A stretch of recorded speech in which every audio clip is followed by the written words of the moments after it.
నమస్తే. కన్య రాశి వారికి సంబంధించి 2026 సంవత్సరం ఎలా ఉందో మనం తెలుసుకుందాం. అది తెలుసుకోబోయే ముందు 2025 సంవత్సరంతో కంపేర్ చేస్తే 2026 సంవత్సరంలో ప్రతి ఒక్కళ్ళకి వాళ్ళ యొక్క స్థితి నుంచి బెటర్కి వెళ్ళే స్థితి ఈ సంవత్సరం చాలా మందికి ఉంటుంది. జనరల్ బై డిఫాల్ట్ 2026 ఇయర్లో నాయకత్వ లక్షణాలు ప్రతి ఒక్కళ్ళకి ఇంప్రూవ్ అవుతుంది. రెస్పాన్సిబిలిటీ టేకింగ్ ఎబిలిటీ ఎక్కువ ఉంటుంది. ప్రతి ఒక్కళ్ళు రిస్క్ టేకింగ్ ఎబిలిటీతో పెరగటంతో కొత్తగా ప్రాజెక్టులు తీసుకోవటం, కొత్తగా ప్రమోషన్ తీసుకోవటం, ఒక స్టెప్ లైఫ్లో పైకెక్కే అవకాశం ఈ సంవత్సరంలో ప్రతి ఒక్కరికి ఉంటుంది. ఇలాంటి సందర్భంలో కన్య రాశి వారికి స్పెసిఫిక్గా ఎలా ఉందో మనం చూద్దాం. అది తెలుసుకునే పోయే ముందు నక్షత్రాలు చూసుకుంటే ఉత్తర 2-3 పాదాలు, హస్త 1-2-3 పాదాలు, చిత్త 1-2 పాదాలు అంతా మనకి ఈ రాశిలో ఉంటారు. పేరు బలం ప్రకారం మనం చూసుకుంటే టో, పా, పీ, పు, షం, నా, ఠా, పే, పో అన్న లెటర్స్ అంతా మనకి కన్య రాశిలో ఉంటారు. ఇందులో గ్రహాల స్థితి చూస్తే సూర్యుడి గ్రహాల స్థితి చూస్తే శని కానివ్వండి, రాహు కానివ్వండి, కేతువులు కానీ ఈ యొక్క టోటల్ ఇయర్ అంతా ఒకే ప్లేస్లో ఉన్నారు. లాస్ట్ డిసెంబర్లో మాత్రం రాహు కేతువులు మారుతూ ఉన్నారు. అయితే ఇక్కడ 4వ ఒక ముఖ్యమైన గ్రహం మారేది ఏంటంటే గురువు ఇల్లు జూన్ 2న మారుతూ ఉన్నారు. గురువు అయితే జూన్ 2 వరకు ఒకలాగా ఉంటుంది. ఎప్పుడైతే గురువు మీకు మారుతారో జూన్ తర్వాత ఈ రాశి వాళ్ళకి అదృష్టం ఇంకా చాలా పెరుగుతే అవకాశం ఉంటుంది. ఈ రాశి వాళ్ళకి గమనగా 2025లో చూస్తే గ్రహణం ద్వారా వీళ్ళకి కొంచెం ఇబ్బందులు పడ్డారే కానీ సహజంగా ఈ రాశి వాళ్ళకి చాలా బాగుందని మనం తెలుసుకోవాలి. తటస్థంగా ఉంది, బెటర్గా ఉంది తప్ప ఇబ్బందులు పడ్డాం, చాలా పెద్ద పెద్ద ఇబ్బందులు అన్నవాళ్ళు ఈ రాశి వాళ్ళు చాలా చాలా తక్కువ. ఇన్ కేసు ఎవరైనా పడుంటే ఒకసారి ఇండివిజువల్గా జాతకం చూపించుకోవటం చాలా ఉత్తమం.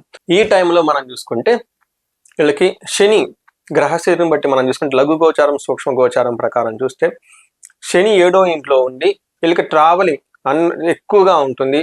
ఈ ట్రావెల్తో పాటు ఈ ట్రావెల్ చేయటం ద్వారా అంత ఉపయోగకరంగా కూడా ఏమీ వీళ్ళకు ఉండదు. తర్వాత గురువు 10వ స్థానంలో ఉండి ధనానికి హాని కలిగిస్తూ జాబ్లో ఒక లెథర్జీగా ఒక తటస్థంగా ఉంటారు జూన్ వరకు. అక్కడ నుంచి వీళ్ళకి 11వ స్థానంతో గురు మూవ్ అవటంతో స్థాన ప్రాప్తి, ప్రమోషన్స్ వచ్చే అవకాశం ఎక్కువగా ఉంటుంది. ధన ప్రవాహం వచ్చే అవకాశం ఎక్కువగా ఉంటుంది. 6వ ఇంట్లో రాహు విశేషమైన యోగ్యతనిస్తూ సంపదలను మీకు ఇస్తూ ఉంటారు. అయితే 12th హౌస్లో కేతు ఉండటంతో ఆధ్యాత్మికంగా చాలా ఎక్కువ ఉంటారు. ధనాన్ని తర్వాత కొంచెం విలువైన వస్తువులను పోగొట్టుకునే అవకాశం ఎక్కువగా ఉంటుంది. బట్ అది చాలా చాలా తక్కువ అమౌంట్లో పోయే అవకాశం ఎక్కువగా ఉంటుంది.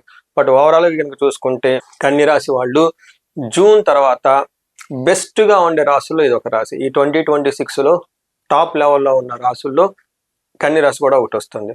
ఇది గుర్తుపెట్టుకొని నేను ఇప్పుడు చెప్పబోయే డీటెయిల్స్ కూడా గమనించుకొని ఎవరికైనా కనుక బాగుంటే పరిహారాలు మీకు ఏం అవసరం లేదు. ఇన్ కేసు బాగలేదనుకుంటే ఇమీడియట్గా హారోస్కోప్ చెక్ చేయించుకోవడం చాలా చాలా ఉత్తమం. ఎందుకంటే ఎంత బెస్ట్ టైం మళ్ళీ మీకు లైఫ్లో వస్తుందో లేదో అయితే నాకైతే తెలియదు. ఎందుకంటే రియల్గా బెస్ట్ టైంలో ఉన్నారు. అసలు ఫ్యూచర్ ఎలా ఉంటుందో మనకు తెలియదు. బట్ రైట్ నో మీకు బెస్ట్గా ఉంది. ప్లానెటరీ కాంబినేషను అన్నీ సాధించుకోవడానికి అనుకూలమైన టైం అయితే మీకు ఉంది. అది ఎలానో చూద్దాం. వీళ్ళకి శని 7వ ఇంట్లో ఉండటం బట్టి కంటక శని అంటారు. జనరల్గా ఏమంటే ఈ స్థానంలో కొంచెం న్యూట్రల్గా ఉండే శని అని మనం చెప్పుకోవచ్చు. ఈ టైంలో వ్యాధి పీడాం ప్రవాసాంశ అంతఃక్లేశ మహద్భయం అర్ధనాశనం మనస్తాపం సప్తమిగే శని అంటారు. అంటే 7వ ఇంట్లో ఉండటం వల్ల శని కొంచెం హెల్త్ కాంప్లికేషన్స్ వచ్చే అవకాశం ఉంటుంది. ఎక్కువగా ఏమని చెప్తారు, ఫారిన్ వెళ్ళే అవకాశం ఎక్కువగా ఉంటుంది. ఎక్కువగా తిరుగుతూ ఉండే అవకాశాలు ఎక్కువగా ఉంటుంది. అతిగా భయపడుతుంటారు. సింపుల్ విషయాలు కూడా అతిగా భయపడే అవకాశం ఎక్కువగా ఉంటుంది. ధనం కోల్పోతూ ఉంటారు. ఊరిక మనస్తాపానికి గురవుతూ ఉంటారు అన్నమాట. ఈ టైంలో దేశాంతరాలకు ప్రయాణం చేయటం, ఫారిన్ కంట్రీ వెళ్ళటం, ఎక్కువగా అన్వాంటెడ్ ట్రావెల్స్ అంతా చేసే అవకాశం ఉంటుంది. ఇది ఒకటే తప్ప మిగతా అన్ని విషయాల్లో శని అయితే పెద్దగా ఇబ్బంది అయితే పెట్టడం మనం గమనించుకోవాలి. నెక్స్ట్ గురుగ్రహానికి చూసుకుంటే గురువు 10వ స్థానంలో ఉండటంతో ప్రొఫెషనల్ మ్యాటర్స్లో ఒక యావరేజ్గా ఉండే అవకాశం ఎక్కువగా ఉంటుంది జూన్ వరకు. మనకి సంస్కృతంలో మహర్షులు ఏం చెప్తారంటే ప్రాచీన గ్రంథాల్లో ధాన్యనాశో ధనచ్ఛేద వృధా సంచారం భయం స్వజన దోషణం చైవ దశమస్తే గురువు అంటారు. 10వ ఇంట్లో గురువు ఉంటే ఏమవుతుందంటే ధాన్యం కానివ్వండి, ధనం కానివ్వండి, బిజినెస్ విషయాల్లో అనుకున్నంత విధంగా లాభం ఉండదు అని చెప్తారు. అంతేకాకుండా వృధా సంచారణం, అనవసరమైన ట్రావెల్స్ చేసే అవకాశం ఎక్కువగా ఉంటుంది. ఈ రాశి వాళ్ళకి ట్రావెల్స్ ఎక్కువగా చేస్తారు ఈ సంవత్సరంలో. బట్ అవి వీలైనంత వరకు తగ్గించుకుంటే బెటరు. అలా మీరు కష్టపడి ట్రావెల్ చేసినా మీకు అందులో లాభం అయితే ఏమవుతుందని గమనించుకోవాలి. వీటితో పాటు స్వజైన దూషణం అంటే మీ సొంత మనుషులే మిమ్మల్ని దూషించే సందర్భాలు ఎక్కువ ఉంటాయి. సో ఇక్కడ కనుక చూసుకుంటే ప్రొఫెషనల్ మ్యాటర్స్లో అంత ప్రోగ్రెస్ ఎక్కువగా ఉండదు, అలానే అసలు లేకుండా కూడా ఏముండదు. తెలిసిన వాళ్ళు బంధువులతో మిమ్మల్ని దూషించే అవకాశం ఎక్కువ ఉంటుంది తప్ప పెద్ద పెద్దగా వచ్చే ప్రాబ్లమ్స్ అయితే లేవు. ఇక్కడ గురువు కూడా తటస్థంగా ఉండే అవకాశం ఎక్కువగా ఉంటుంది. జూన్ వరకు తటస్థంగా ఉండి చిన్న చిన్న ఇబ్బందులు పెడుతున్న ఈ గురువు మీకు నెక్స్ట్ జూన్ తర్వాత మంచి అదృష్టాన్ని తీసుకొని వస్తున్నారు. ఈ టైంలో జూన్ తర్వాత యశోవృద్ధి, బలం, తేజం, సర్వత్ర విజయ సుఖం, శత్రునాశో, మంత్రసిద్ధి ఏకాదశే గతే గురువు అంటారు. అంటే 11వ స్థానంలో గురువు ఉంటే వీళ్ళకి ఏమవుతుంది?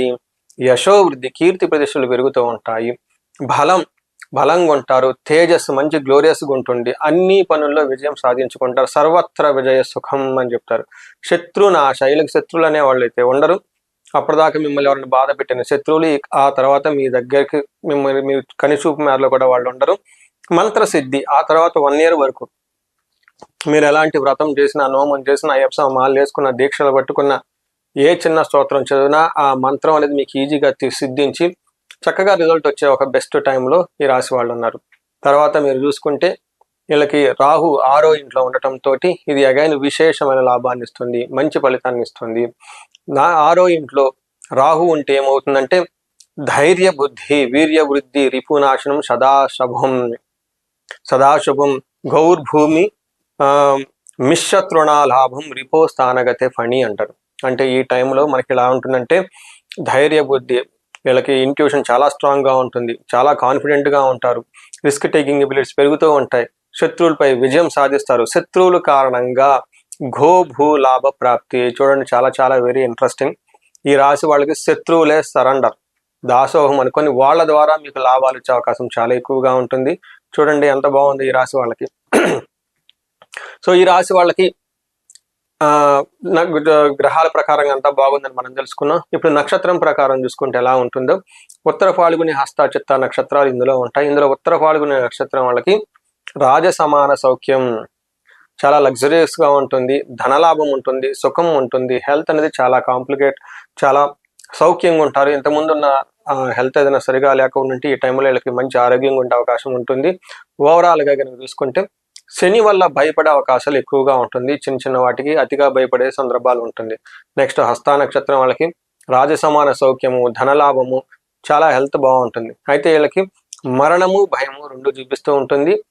ఇక్కడ మీరు అనుకున్న పని ఏదో కాకుండా మధ్యలో ఆగిపోయే అవకాశం ఉంటుంది. మీరు తలపెట్టిన ముందు తలపెట్టిన పనుల్లో ఆటంకాలు వచ్చి ఆగిపోతాయి. ఆ తర్వాత మీరు భయపడతారు, అసలు ఫ్యూచర్ ఉంటుందా లేదా అనేది మీకు ఇందులో కనిపిస్తుంది. హస్త నక్షత్రం వాళ్ళకి. చిత్తా నక్షత్రం వాళ్ళకి సంపదలు ఉంటుంది, రాజసమాన సౌఖ్యం ఉంటుంది, ధనలాభం ఉంటుంది, హెల్త్ కాంప్లికేషన్స్ అన్నీ ఉంటుంది. అయితే ఈ నక్షత్రం వాళ్ళకి మరణము, భయము ఎక్కువగా చూపిస్తూ ఉంటుంది. ఇందాక మాట్లాడుకున్న విధంగా మీకు సంబంధించిన పనులు మధ్యలో ఆగిపోయే అవకాశం ఎక్కువగా ఉంటుంది, భయపడే అవకాశాలు ఎక్కువగా ఉంటుంది. కానీ సంపదల విషయంలో చక్కగా సంపాదించుకుంటారు.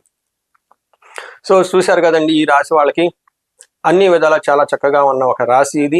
ఇది మీకు ఒక గోల్డెన్ పీరియడ్ అయితే చెప్పుకోవాలి. నేను అతిశయోక్తి కాదు, చాలా మందికి లాస్ట్ ఇయర్ కూడా ఇలానే చెప్పాను. ఇన్ కేసు కనుక మీరు ఇలా మంచిగా ఫీల్ అవ్వకపోతే ఇండివిజువల్గా మీ హారోస్కోప్ని చూపించుకోవడం చాలా చాలా ఉత్తమం. ఈ టయాన్ని మీరు మిస్ చేసుకుంటే మరలా ఇంత బెస్ట్ టైం వచ్చేది ఉంటుంది అయితే చాలా కష్టం. ఎందుకంటే అన్ని పెద్ద పెద్ద గ్రహాలన్నీ మీకు చాలా అనుకూలంగా ఉన్నాయి ఈ టైంలో.